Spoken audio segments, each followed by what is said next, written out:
Attention, people who still care. On today's show, crowdfunding, how it's gone way past Kickstarter, where you can actually get a risk adjusted market return from it.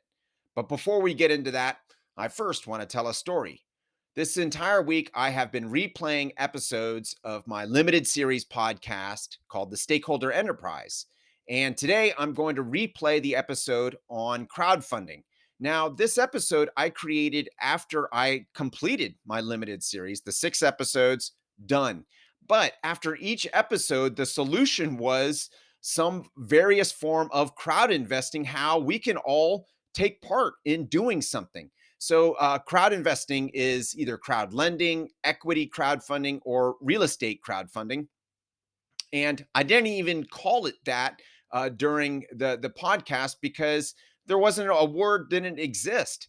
But the more I got into it, the more I saw that, oh my gosh, here is this incredibly powerful democratic tool that can not only shape our world, but we can profit at it at the same time. What's better than that?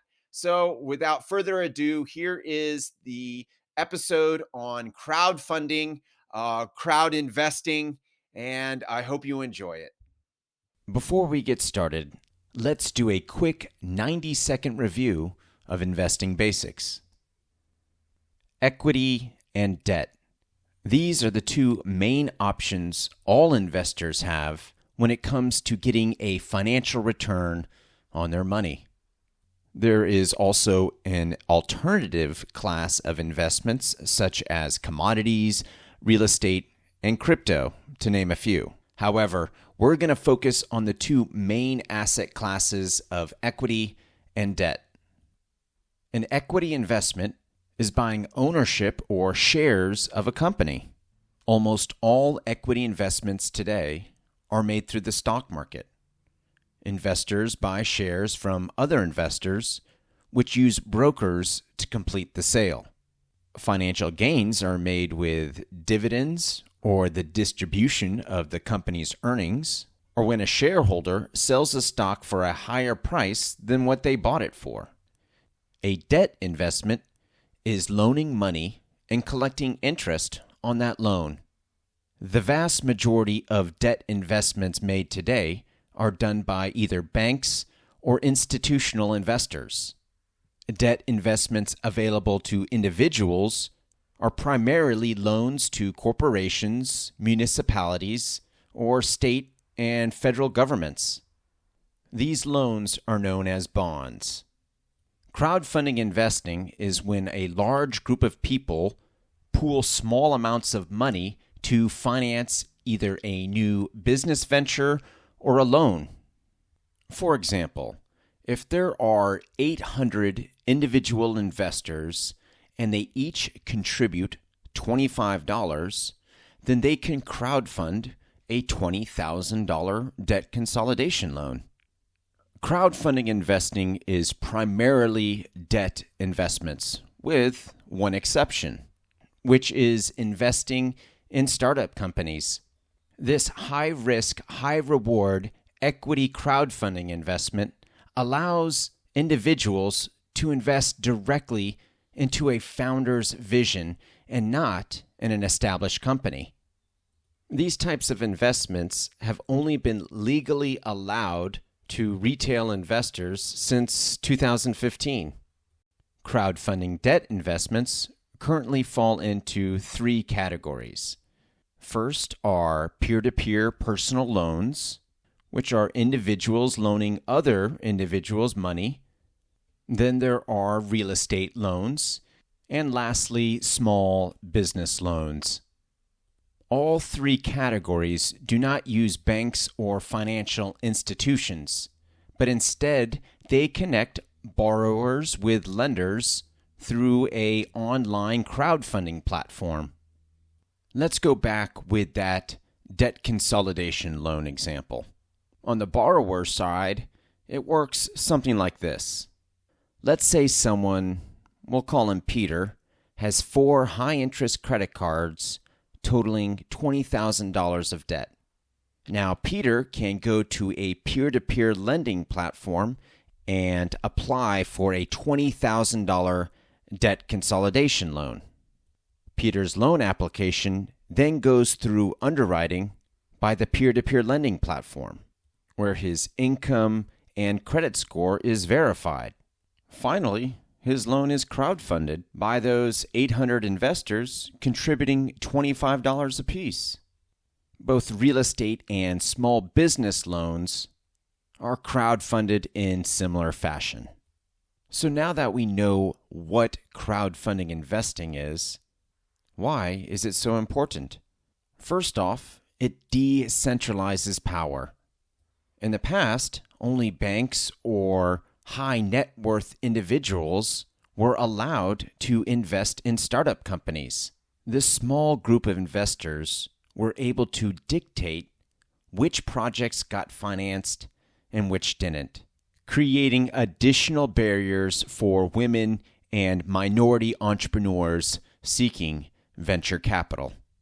With crowdfunding, it has democratized investing in this asset class. This has also allowed entrepreneurs that were perhaps overlooked in the past to present their disruptive ideas to the general public, increasing the likelihood of innovative technology that could benefit us all. Decentralizing power is even more apparent when it comes to crowdfunding debt investments. As of 2021, only 5 banks control almost half of all banking assets in the United States. This is not welcome news. When there is a high concentration of wealth within a small number of institutions, this will increase the risk of a financial crisis. Think about the Great Recession in 2008. This is exactly what happened then. Remember, too big to fail? When financing with crowdfunding, not only will it promote competition, reducing the risk of another financial crisis, but it will also redistribute wealth to the people who need it most. This is the exact type of redistribution of wealth that all ideologies can get behind. It erodes the wealth and power that a few select banks have and gives it to average Americans, accomplished not by socialism, but organically by the free market. Another reason why crowdfunding investing is so important is because it has replaced the traditional model of wealth building. Crowdfunding investing has low financial entry points, with some platforms having as little as a $10 minimum investment requirement. This also facilitates easy diversification. With a few $1,000s, you could potentially be invested in hundreds of different projects. The traditional model of building wealth is either through home ownership or investing in the stock market. The problem with wealth building through home ownership is that it requires large down payments and massive debt through mortgages. These two obstacles eliminate many of the working class from ever owning a home. However, anyone with a job has an extra $10 to start building wealth through crowdfunding investing. The problem with wealth building through the stock market is the volatile nature of the market. Many crowdfunded investments have little correlation to this volatility, thereby making it much easier to plan for retirement. Finally, crowdfunding investing is a critical component when combating income inequality. First off, you have the potential to increase your own income from investing. And secondly, it's important to note where you're not investing: the stock market and corporate bottom line. Not investing in outsourcing, not investing in U.S. companies manufacturing in China, all of which perpetuate income inequality. By investing in crowdfunding, you're putting your money towards helping our local economy, promoting small business, and encouraging entrepreneurship. If you're still with us, thank you for listening to this episode, watching it as well. But I do want to make a quick note here. There is actually only 4 banks today that control half of all the banking assets in the United States, which are number 1, Chase, number 2, Bank of America, number 3, Wells Fargo, and number 4, Citigroup. Now, these 4 banks happen to be some of the most abusive corporations that operate in the United States.